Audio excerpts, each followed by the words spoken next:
ඊළඟට ඇය දුවගෙන යනවා ඇගේ යාළුවෝ දෙන්නත් එක්ක කනා මැදිරියව අල්ලන්න. කොලින් හිටපු තැනට මෝගන් සෙල්ලම් කරමින් ඉන්න තැන හොඳට පේනවා. මෝගන් එතනට ගියාට පස්සේ විනාඩි කිහිපයක් යනකම්ම කොලින් ඇය ගැන හොඳ අවධානයෙන් හිටියේ.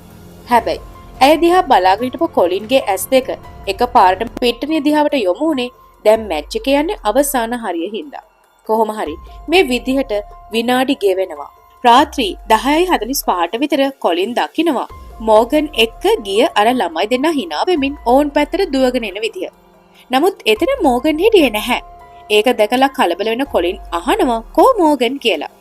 එතනදී ඕන් දෙන්නා කියන්නේ මෝගන් කාර් එක ළඟ කියලා. ඒකත් එක්ක කලබල වුණ කොලින් ඉක්මනින්ම යනවා කාර් එක ගාවට. හැබැයි කාර් එක එළියවත් කාර් එක ඇතුළේවත් මෝගන් හිටියේ නැහැ. ඇය මෝගන්ගේ නම කියලා කතා කළත් ඇගෙන් කිසිම පිළිතුරක් නැහැ. ඒකත් එක්ක ඇයත් එක්ක තවත් කිහිප දෙනෙක්ම එකතු වෙනවා මෝගන්ව හොයන්න. ඒත් මෝගන් හිටියේ නැහැ. තවත් පරක්කු නොවි ඉක්මන් වුණ කොලින් ළඟ හිටපු කෙනෙක්ගේ ෆෝන් එකක් අරගෙන 911 කෝල් කරනවා.